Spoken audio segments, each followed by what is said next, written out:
Not to engage in some kind of the inscrutableness of the Orient or something like that. No, it's just that India is kind of crazy. I mean, it's the most populous country on earth. It's got, so when you say that like someone's an ethnic minority in India, we're talking about like many millions of people, right? I mean, they have like 1.3 billion people. Your book, which is from several years ago, says that, for example, it's going to surpass China as the most populous nation on earth. It already has. It already has.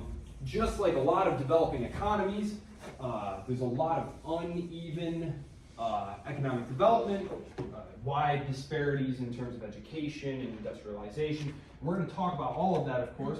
What we're first going to do is we're going to start with a little bit of history.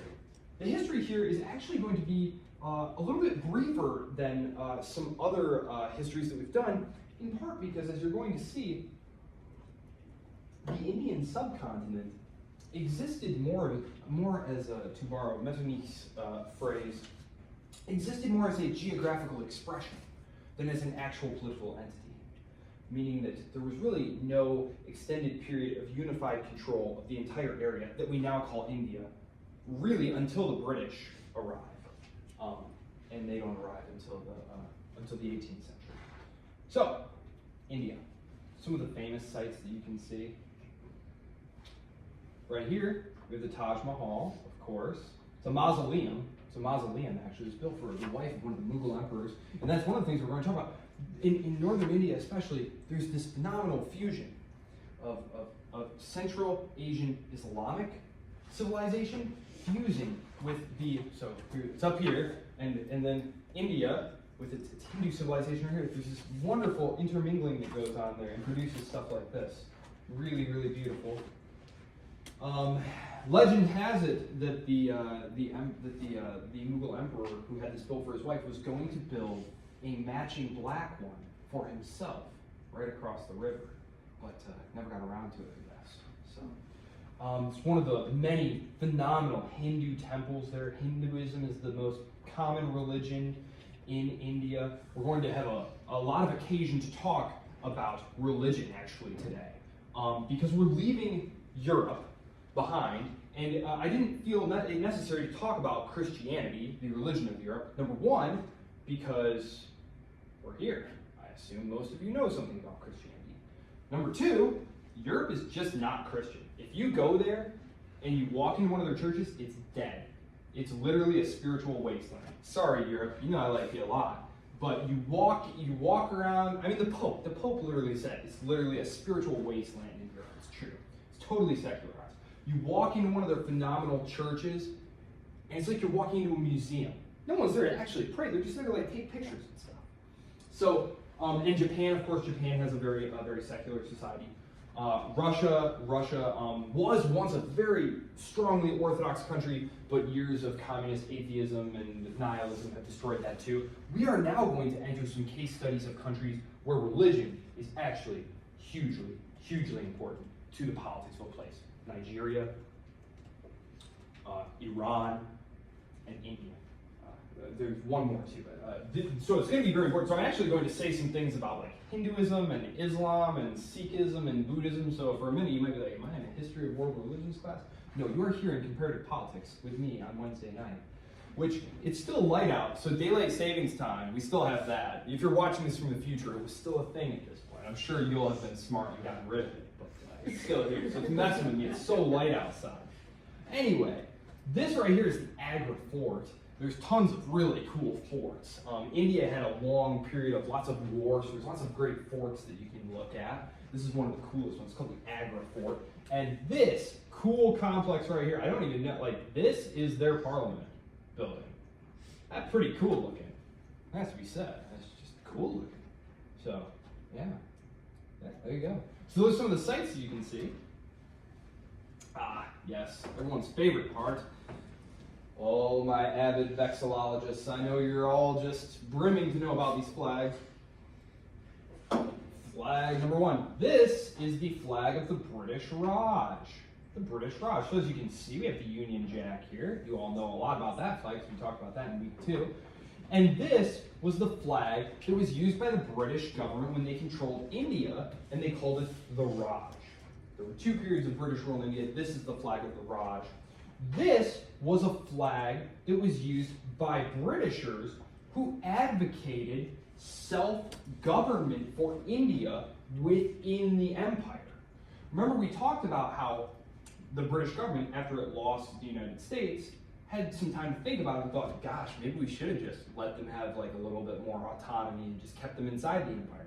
And so that's what they do with places like New Zealand and Australia, and it works out a lot better. There was a movement in Britain for a time in the early 20th century, like post-World War I, like early 1920s, who said, hey, let's give the Indians self-government within the empire. And this was the flag they came up with. Pretty cool. At the same time, however, there were many Indians who were saying, forget that. Britain is the worst, man. They just dragged us through this stupid war, and then they show up to protest. And there's this horrible massacre that they mention in here, where they show up to protest.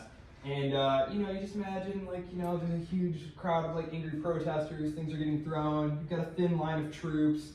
Someone pops a shot off, and then, even though there was no order to shoot, everyone just starts shooting. One of those situations happens, and there's a huge massacre. This was the India independence flag, one of the first flags where they were like, no, forget Britain, independence is what we're after. This was one of the first flags they came up with. Eventually, they settle on this flag right here, which I did a fair bit of research into this, because I found it just too much of a coincidence that they have the tricolored flag with basically the same colors as the Irish, but they claim that it has nothing to do with it. I spent like more time on the internet than what I want to admit, trying to find some connection. But the Indian nationalists claim that it has nothing to do with the Irish. Basically, as the Indian independence fighters were like looking for inspiration in the 1920s, they looked to Ireland, Britain's first colony. And I don't know how much you know about Ireland and like the Easter Rising and like, Sinn Féin, Basically, they were just like, forget Parliament, we're just going to kill British until they leave. And some of these Indian independence guys were like, hey, that's a great idea. Hey, if they could do it, we can definitely do it. And so it's like, got these same colors. No, they say that this is not orange. They say that this is saffron. Saffron is the color. And this spinning wheel here, what's this about? India was a textile giant. If you needed spun cloth up until the early 19th century, Indian cloth was what you wanted. Indian calicos. It was the finest cloth you could find. And when the British get firmer and firmer control of India, what they do is they destroy its textile industry so that they can have a market for British textiles. So what they do is they take the cotton from India and they sail it up to Lancashire and Manchester and all those, and then they spin it up there, and then they bring it back as a finished product to India, and then they sell it there. That was one of the reasons that you had colonies. You had a captive market. You take the raw materials out of the colony, you take it back to the metropole, you add some labor, you turn it into a finished good, and then you sell it back to your market, your captive market here, because like literally captive, like you patrol with like gunboats and stuff, and you don't let anybody else go in there. So that was the policy, so that's how that worked. And that's why the spinning wheel's there. Basically a symbol of like finding India's power again. That like they're going to rise again and be an industrial powerhouse. Because I talked to you guys, or maybe I talked to some other class about it, I always mention that like for most of human history, from the fall of the Roman Empire in the 5th century up until like the 1700s, I mean, the really profound developments and advances in wealth were to be found in places like China and India. And they made their way across to Europe, you guys are looking at it like this, across the Silk Road. And they made it there to Europe. So there you go. So India finding its strength again, allegedly. Apparently the fact that it has the same colors as the Irish flag is a total coincidence. Highly doubt that, but there we go. Okay, so India, extremely unique. It's a democracy. If anyone asks you, what's the largest democracy in the world? The answer is It's India. It's the most populous nation on earth, number one, and it's also a functioning democracy, and it has been since its creation, which is totally crazy if you think about it, because we talked in lesson 1 about the fact that making that transition, that successful transition to democracy, you gotta have a certain level of wealth, because democracy can't survive without a middle class. And we said the literature tells us that there's about a level today, in today's dollars, of about $11,000.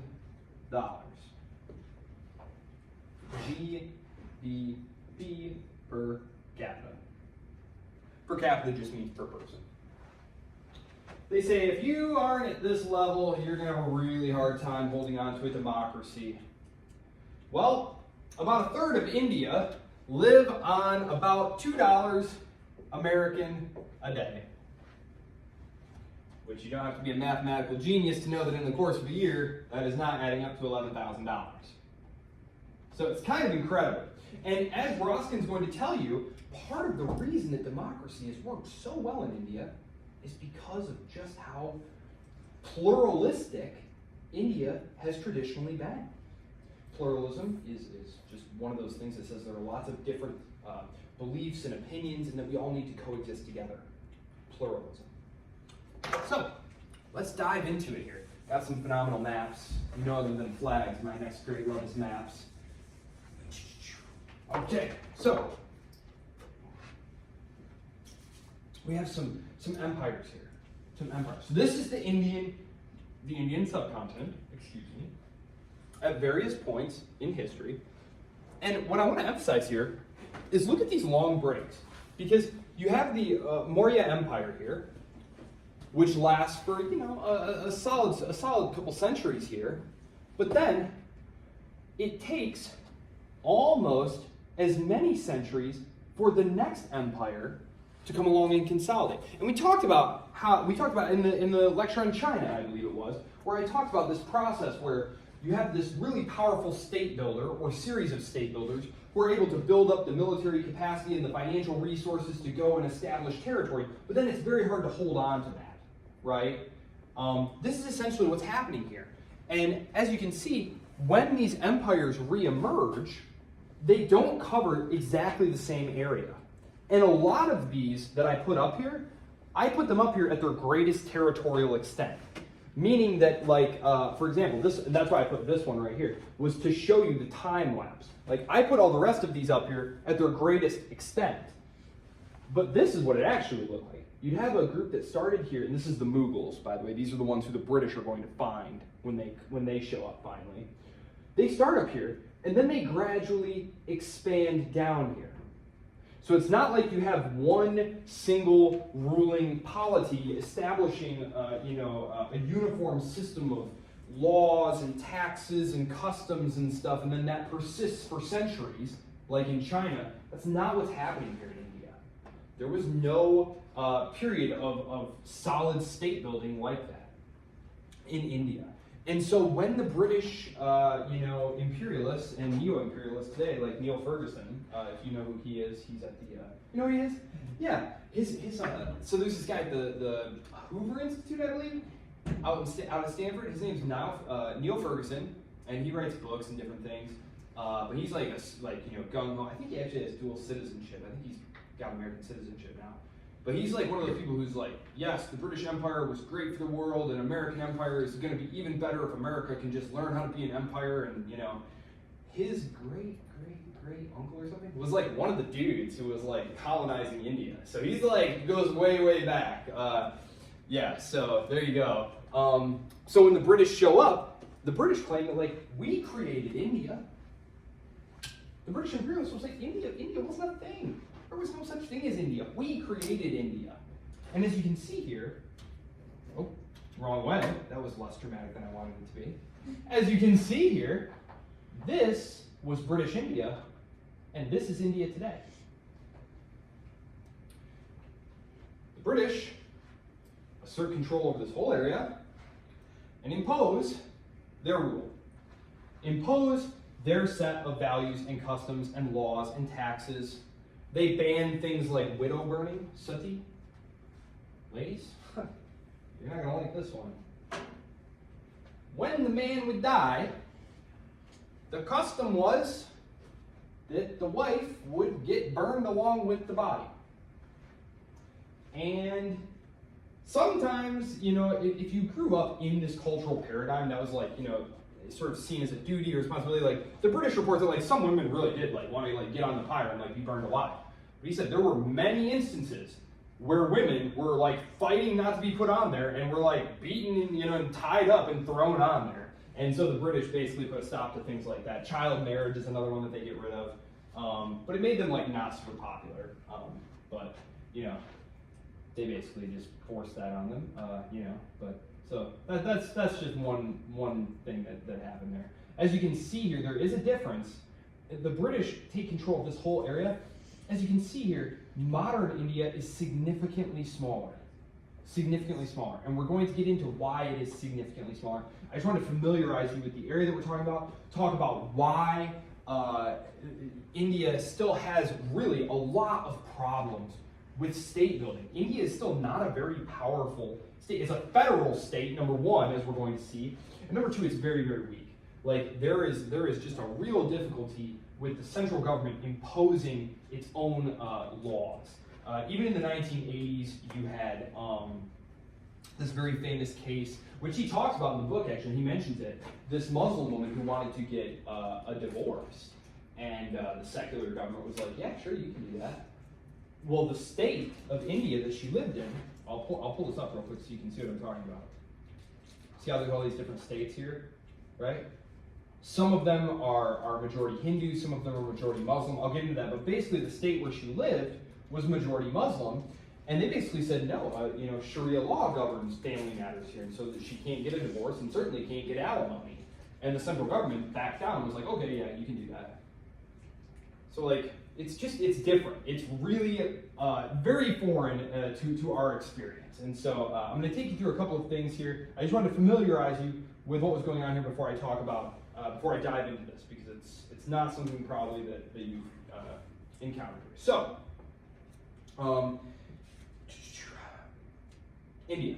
Indian civilization begins along one of the great rivers, the Indus, as you might have suspected. India derives from Indus. The primary language there was Sanskrit, which is what Hindi is based on, Sanskrit. Basically, you have a series of waves of invaders coming from the north, right? A series of invaders coming from the north. You have the Aryans. It's why Sanskrit is all part of the Indo-European language tree. So you have the Aryan invasion. You have the Mughal invasion. You have lots of, you have a Mongol invasion. The Mongol invasion is the Mughal invasion. But so you have lots of cultural interchange here. You have very fragmented political society. And you have a very long history of Hindus, Buddhists, Sikhs, Muslims, all living together. Relatively peacefully. Religious conflict is not really a big thing. When a ruling, when a new conquering people would come in, they weren't really all that interested in making converts of you, for example. They weren't really that interested in making converts of you. Again, some of the most profound cultural interchanges happened because of this this interchange between Islamic Central Asia and Hindu India. So, I will come back and talk about Hinduism in just a minute. I'm just going to talk a little bit about, the arrival of Islam. Yeah, okay. Yes, okay, I'm going to pull it up and talk about that now. Sorry, pull this up. So I'm just going to really quick talk about Hinduism and Islam, actually, really quick, because basically, I'm just going to bring you to where the British are. Like it is not a political civilizational entity, even though it stretches back discernibly for thousands of years. It is not like the Chinese example where we have this extreme continuity in terms of custom, language, process, bureaucracy. Remember, in China, even when the invaders come, the invaders get sinicized. That was one of your quiz questions. It was the process whereby these new invaders show up, they sack the imperial city, kill the emperor, and they're like, well, now what do we do? You know, China's huge, and like there's all this wealth, but like how do we get it? And how do we carry it back to where we came from? And you know, you got all these civil servants who are like, you could just be the emperor now, I guess. You know, and you'll just adopt our customs, and you know, the treasure will come to you, and so that's what happens. There's nothing like that here in India. It's highly, highly fragmented. And so, I want to get us to where the British are, because where the British come in is they create the unified India that all of a sudden everyone can start thinking of themselves as being opposed to. Nothing builds national union and cohesion like hating the same person, right? If you all just kind of hate each other, it's hard to get unified. It's hard to unify. But if you have some outsider coming in and oppressing all of you, much easier to unify. So the British are kind of necessary to this particular story. They also bring the idea of nationalism and self-determination and all that stuff with them. One thing we're going to find is that a lot of the people who helped make modern India, people like Mahatma Gandhi, for example, are educated in Europe. Including Nehru, the first prime minister, who's going to be so important. So let me just say a few very, very quick things about Hinduism. It's an integral part of Indian society, especially out in the countryside. Just like in the United States, where if you were to look at numbers of hours of church attended per capita each year, your best bet to find higher numbers is to go to a lower population density, right? There's just more people attend more hours of church in rural areas than in the cities. They just tend to be more secular in urban areas. Same thing in India today. Hinduism, very strong claim to be the oldest, longest running religion on earth. You've got all sorts of texts, like the Vedas, the primary texts that go back, many thousands of years. 3000 BCE is the earliest I've seen these attributed. The Bhagavad Gita is the text that you always see cited there. Hinduism was actually a name that was given to these set of beliefs by outsiders, so that was only gradually accepted there, but it was imposed later. Hinduism is focused on this cycle of reincarnation. The idea being that how you behave in this life will influence where you are born and how you are born in the next life, because there are these castes. And he talks about this on page. Where is he talking about this? Page. Okay, he talks about this on page 346. He talks about your caste of Brahmins, your teachers, priests, philosophers, your warrior class, your noble class, your Kshatriya. Then you have your class of Vaisya, the farmers and traders, and your Sudra, your manual laborers. And then you have your Dalits, or your untouchables, okay? So you have these ranks, and you're born into these things. And there is no mobility. You do not move in and out of them. If you perform well in this lifetime, if you live according to the tenets laid down in the Vedas for how to live a good and enlightened life, you will be born into a higher caste next time. Okay? So it's incredibly rigid. Some argue, and I think he makes the point here, that the British, when they arrived, they were trying to order society, and so being modern Western people, they were like, okay, well, you need to have a census taken, and you'll all get identity paper type things, and we'll put down what your caste is on there. And so the argument is that the British really made very rigid the thing that had previously been a little bit more fluid. I'm not an expert on that, but I do know that the caste system to this day does matter. There's a lot of discrimination against untouchables. There are a lot of programs that the progressive wing of Indian politics, who their rallying cry is social justice, they say that there needs to be compensation to these people, that there need to be quotas of jobs set aside for them, that there need to be transfer payments to these people, which of course is resisted by other groups. And even in marriage, especially out in like the countryside where Hinduism is still very, very strong, there's a lot of resistance to marrying someone outside of your caste. So, okay, so just a quick note on Hinduism there, and then Islam. Islam. What do I want to say about Islam? So Islam, of course, is not grown in India. The Indian subcontinent does produce Hinduism. Islam comes from outside of India. Yes. So here's the Arabian Peninsula, and I'm not going to go too crazy into this, but this is where Islam comes from. The Prophet Muhammad receives his visions down here, right? And then this is all very sparsely populated area, right? And so if you have a decent amount of concentrated military force, you can just kind of maraud around here. Like, there's just not a lot of people to stand in your way. And when they get up here, they encounter the Byzantines and the Sassanids, who were both like right at that moment, one of those interesting contingent moments of history. These two really powerful empires. They had been right in the middle of this like decades-long war, just bleeding each other out, and the plague had just hit. So they're weak, they're diseased, and then these like Muslim armies alive with the fire of the Prophet like come blasting through. They're like, whoa, where'd you guys even come from? And so they win this incredibly decisive battle called Heliopolis, and then they spread out into northern Africa, and I think I mentioned, or in another class maybe, well, they get turned back by Charles Martel here at Tours.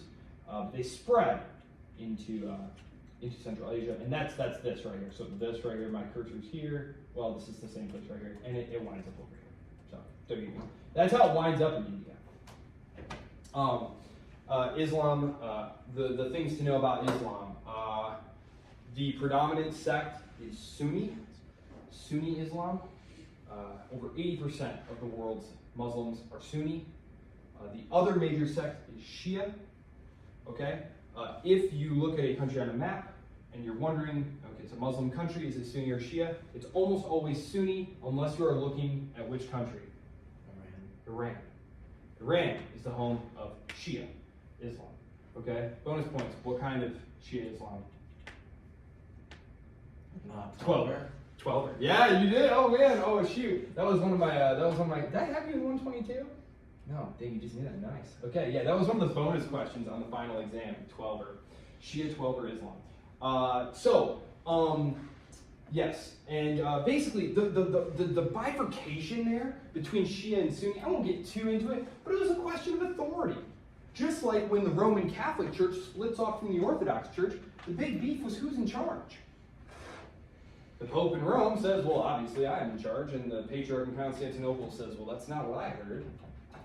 And that's pretty much it. And, it's obviously a little more complicated than that, but that's basically it. It's a question of power and control and influence. Same thing with the split between Sunni and Shia.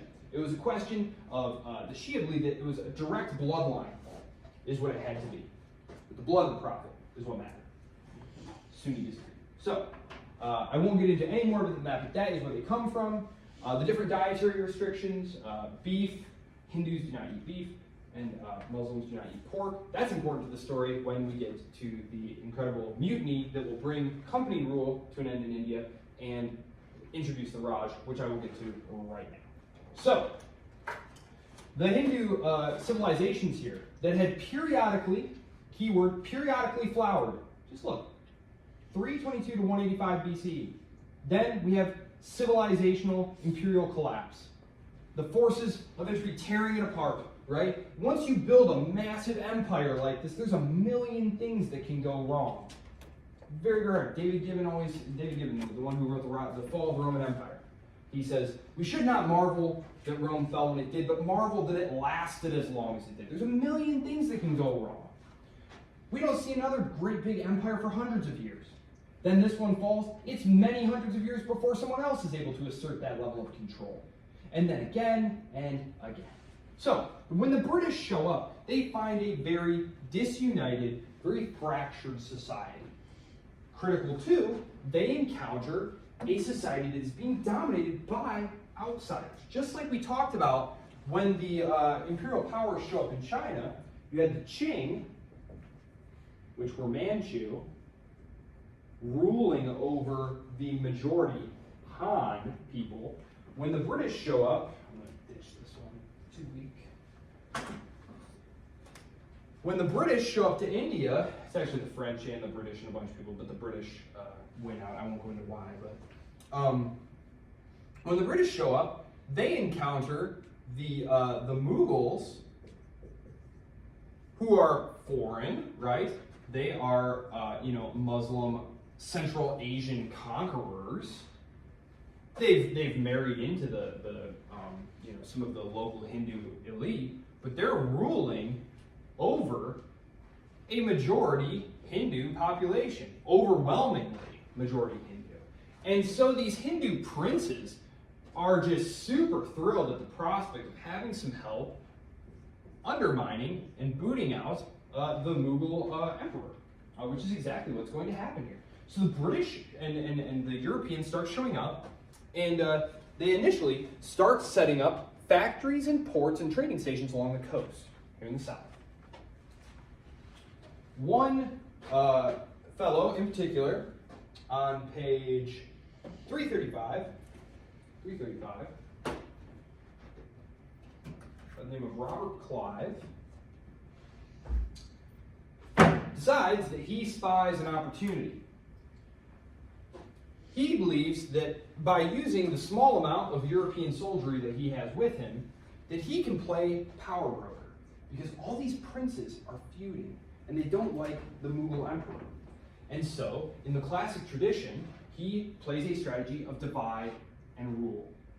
He essentially provokes these guys to start fighting each other and plays kingmaker among them, and winds up giving the East India Company, the British East India Company, this is not England, this is not the British government, this isn't London, this is a trading company. The British East India Company winds up taking control of most of India. So this is the period of what is called company control. Company control. 1757. From 1757 until 1850, I believe it's 6, company control. This is a period of incredibly bad treatment and misrule. I'm not someone who's going to bang the drum about how terrible and awful things were back then, because that's called presentism. Presentism is ahistorical. It treats today's morals like they should apply to things that happened hundreds of years ago. Wrong. No, things were tough. I would not want to be there. But just as a matter of fact, it was highly extractive. The British even came up with a word for these guys who were going to India and basically pirating everything they could away. They called them nabobs. Nabobs. Guys would go out there working for the East India Trading Company, and they would come back with just bags of loot. They were just looting the place.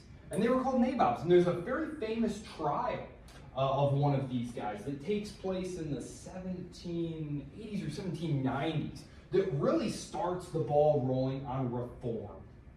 Because remember, the East India Company only has its charter to operate because the government gave it to it. The government could theoretically take it away. Also, the company was in financial trouble and the government was helping bail them out. So basically, they felt like they had to. So they start doing reforms. But the reforms run up against resistance. It also runs up against a little bit of bad luck. I mentioned those dietary restrictions. I mentioned that for a reason. One, so that when you get asked that question on Final Jeopardy, you will nail it and win and be rich. Make sure you shout out to us for it. POL 311, 2025. But also because the British send some rifle cartridges, some new rifle cartridges. Remember, this is a period of rapid military innovation. We're in the 19th century here. And they're experimenting with new kinds of firearms. Well, this new kind of cartridge, you had to bite this piece of paper off. Now, the piece of paper was greased. Now, it was greased to keep the cartridge and bullet from rusting.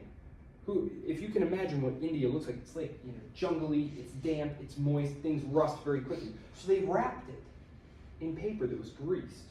Well, word went around to the soldiers that they were greased with either pig fat or beef fat. And so it was a dietary taboo. They couldn't put this in their mouth.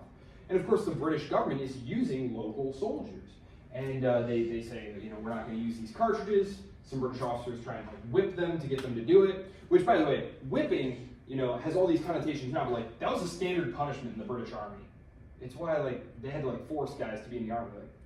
The pay was terrible. The discipline was awful. The food was even worse. So yeah. Well, the Indian soldiers that night, they mutiny, they kill the officers, and there's just this huge mutiny. It's called the Sepoy Mutiny. And the British barely are able to hold on to power. And when they do, this is when the mutiny happens, right here. When they do, they put it down. Many of the troops do stay loyal. When they do, though, they set up what's called direct rule. The troops that they used, the local troops were called sepoys. One of their favorites were the Gurkhas, the Nepalese Muslim Gurkhas, who were famously excellent soldiers. But the British called their soldiers in India sepoys. Many of them stay loyal. They put down the revolt, but this brings in the period of direct rule, where the British government essentially comes in and says, no, this has gone on long enough. We're just going to rule this directly. And this is when they create what's called the Raj, the British Raj, where the Queen of England becomes the Empress of India. So that's where that comes from.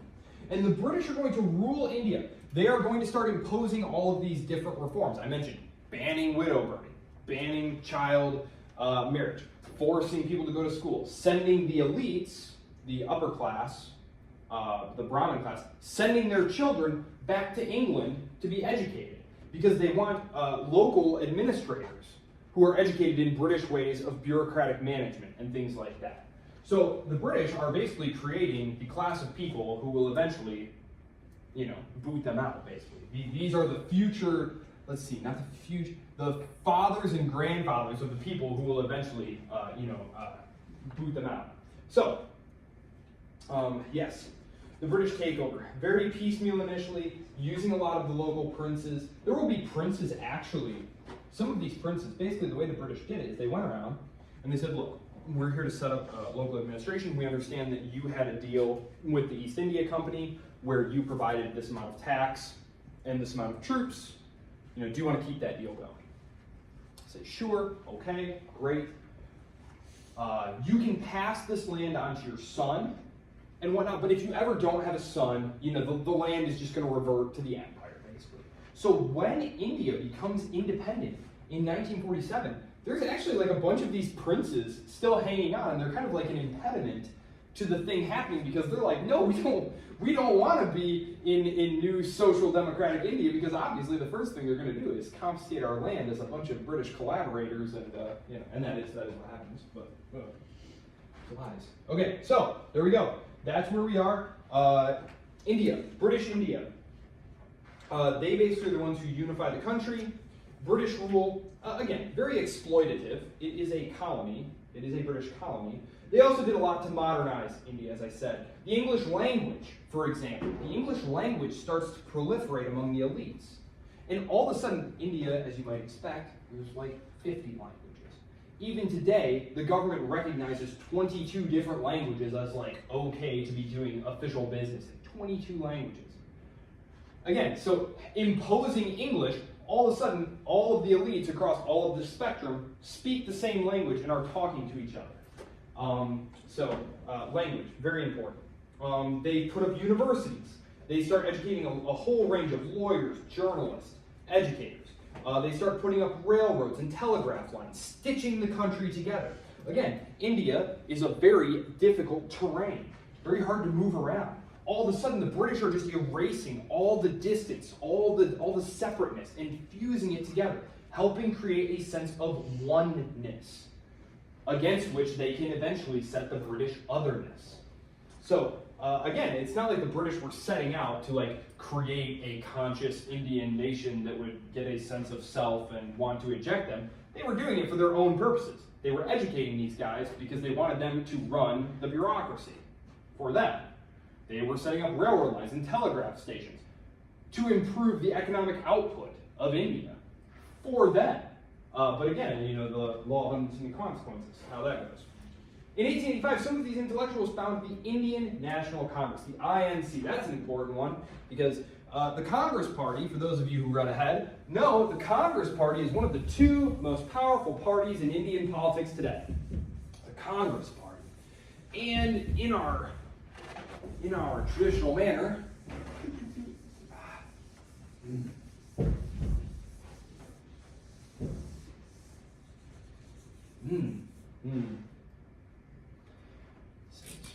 okay. Center, we're just going to say that the Congress Party, the Indian National Congress, I'll just put INC, usually just call it the Congress Party, they're to the left. They're to the left of center. Now they used to be way to the left of center. As we're going to see, when they get independence, all of these Indian leaders, like Jawaharlal Nehru, was educated in Britain at sort of the high point of like Webbian socialism. So they come back and they want to set up like straight up socialist India. And that is one of the reasons that India takes so long to start developing. Is they took a state that was already very bureaucratic. The British had set up a very bureaucratic administration, and then they added on layers and layers of socialism for decades to it. It's one of the reasons that China has wound up sprinting far ahead of India. Because India doesn't start getting rid of all those terrible economic and bureaucratic incentive structures until the 1990s. They don't start undergoing the process of liberalization, economic liberalization, until the 1990s. The Chinese started in the late 1970s. So, you know, if you want to think of the Chinese as having maybe like a 20-year head start, maybe we'll see where India is in 20 years. Because certainly there's no reason that India could not get where China is. There are serious hurdles to it that we're going to talk about. And then on the other side, you're eventually going to have a bunch of sort of right-wing Hindu nationalist parties. Now, I'm just going to put the party that's up there now, the BJP. They don't exist yet. Right now in our story in the 1880s and 1890s, pretty much everyone is just part of the Indian National Congress, and this is starting the process of independence. That India is its own thing, that it should be free from British control. And then, once India is created, after the British are gone, then the fight over what kind of India will start. Okay, so, the Indian National Congress. So, within the Indian nationalist movement, you have the mainstream Congress, okay, which the Congress Party, I said it was left-wing, it's secular. It's always been secular. It sought to represent everyone in India, on the Indian subcontinent, no matter your ethnicity, no matter your religion. It did not care whether you were Hindu or Muslim or not. Okay, that was Congress. However, the other part of the independence movement were the Muslims, who feared and fought domination by the Hindus. This is something that the British are going to exploit, frankly, is that the Muslims fear being ruled by all these Hindus. And it's going to create some very bad blood, especially as the 20th century rolls on and the British basically use the Muslims and then they lock up a bunch of these Congress leaders. It's why Pakistan is eventually created. You might have noticed, there's this country over here called Pakistan. But, oh, wait a minute, look at that, that's part of India, right? No. The British create Pakistan basically as a place for the Muslims to go who are afraid that they're going to be subjugated by the Hindu majority here. So, and it turns out there's going to be a crazy amount of violence that happens here. So, and then there's the Hindu nationalist movement that preached the exclusivity of Hindu nationhood and straight up hatred of Muslims. So it's not like these people who wanted an independent state for the Muslims were like just making things up. There were people who said, no, India is going to be, remember, this is the age of nationalism and ethno-nationalism, and the state is for a people, and a people have a common language and religion and background, and so they're very nervous about the idea of being trapped as a minority inside of this Hindu state, and they want their own, and they're afraid, and rightly so, as we find out. And there is going to be a partition, it's going to be very bloody. So, as I said, the INC starts agitating. They want their own country. I'm just going to put this up here. So the Indian National Congress, so you have sort of the radical, the BJP, I'm just calling them that, these are like the right-wingers. That's what they are now. Like Narendra Modi, the ruler of India today, the prime minister, that's his party. So like I'll just put Modi here. Do you guys know who Narendra Modi is? Have you heard of him? Okay, he's been in power for basically a decade now. He's easily the most powerful Indian politician of our lifetimes. And he is part of this intense right-wing Hindu nationalism. India is for the Indians, and the Indians are all Hindus, like that type of guy. He's toned it down a little bit as he's gotten older, but like he oversaw like a pretty intense pogrom when he was a governor, and like a bunch of Muslims got killed. Actually, I think there's a box in here about that, if you want to read about it. 344 and 344 and I thought there was one more on there.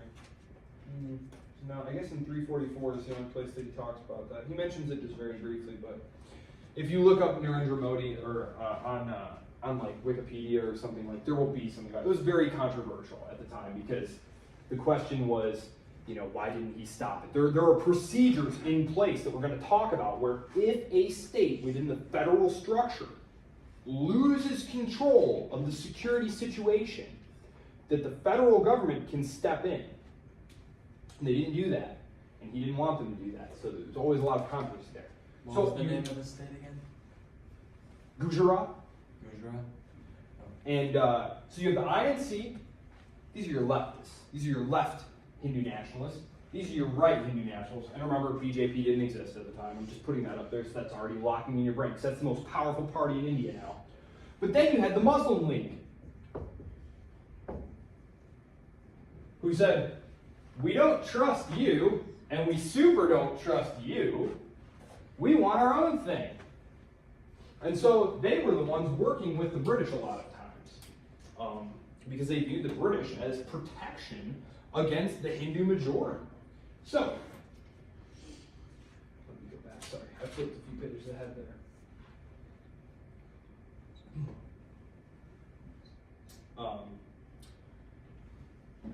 Their big ideology, the ethno-nationalism type thing that I was talking about, Hindu, and the original organization behind this was the RSS. These are the hardcore guys. These are the hardcore Indian, like, ethno-religious nationalists. And they're basically like the Boy Scouts, sort of, like a weekend program for like young boys and young adults where it's like training and exercise and patriotic songs and how we all hate Muslims and stuff like that. Like that's like what they're about. And Narendra Modi grew up in that. He was part of that organization. No, I'm so serious. It is. It's like really vitriolic. And it's one of the reasons why people were so nervous about him taking power.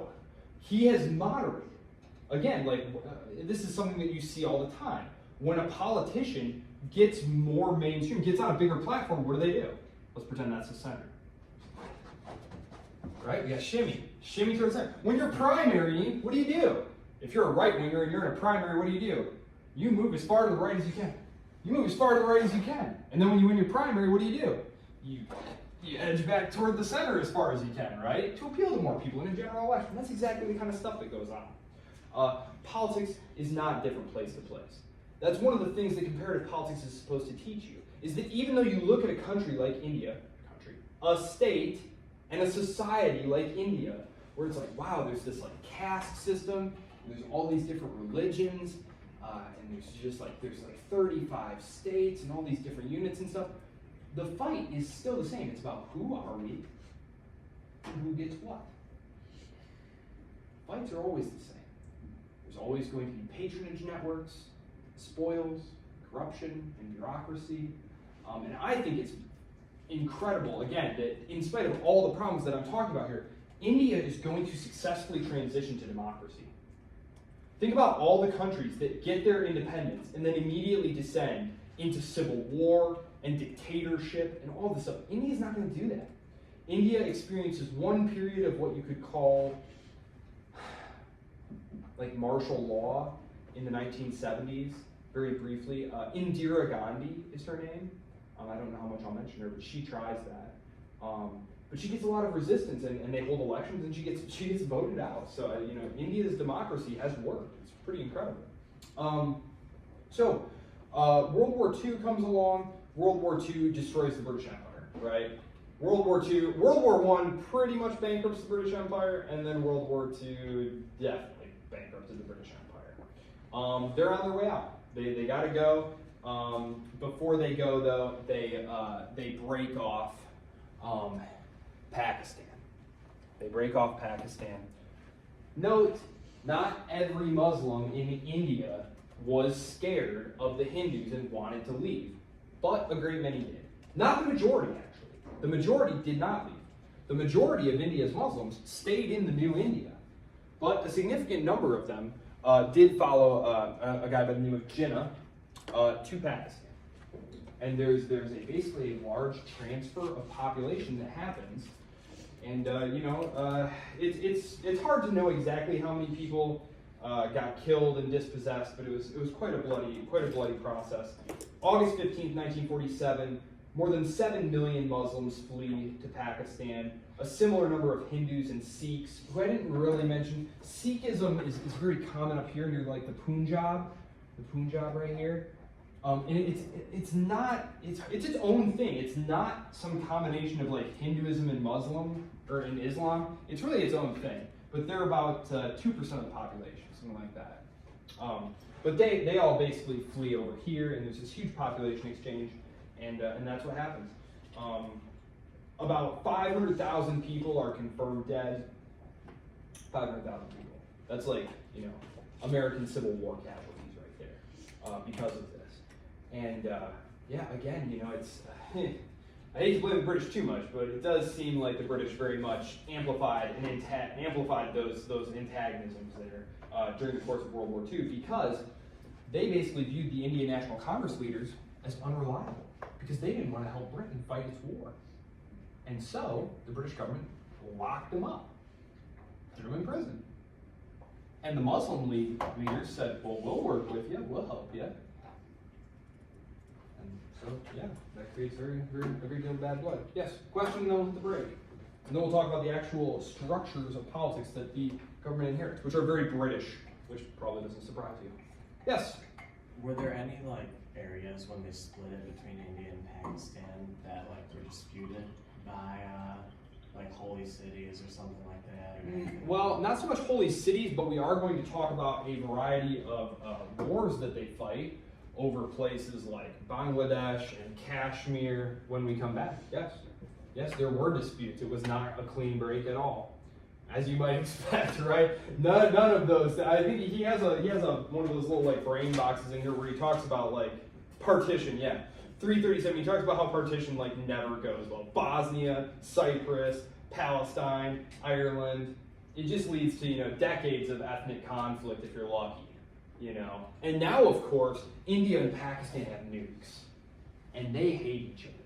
100% hate each other. It's not we have different interests and stuff. No, they literally hate each other. And actually, really scary, 2 years ago, somehow in Pakistan, a missile got cut loose by accident and landed up here in India, and it was oh, sorry guys, we didn't mean to shoot that one, my bad. And then nothing happened, but it was dang guys, geez, OP, they got enough nukes to do some damage to all of us here, environmentally speaking. But yeah, they both have nuclear weapons. And, I will explain the geopolitics of India and how it fits in to the broader picture, because as you might expect, it's the world's most populous country, it's also a democracy, it's arguably on pace to become one of the big economies in the world. It is, in fact, about to be a major player in the world. People care what India thinks. It's not quite at that first row of tables yet, where the United States and China are sitting, but it's right there. It's looking over the table. And the United States very much wants to bring India in to help them fight China. So India got a lot of favorable treatment, as we're going to talk about, because Washington could see that this is China. This is China right up here. And as we're going to talk about, India has disputed borders with China. In fact, in 2020, 2021, there was a huge fight. These Chinese troops and these Indian troops met up in the mountains where they have a disputed region. And they all, the commanding officers were just kind of okay, we're going to do this thing? All right, okay. So they all put their guns aside. And then they had this huge fight up in the mountains. And we're beating each other with rods, and a bunch of people died.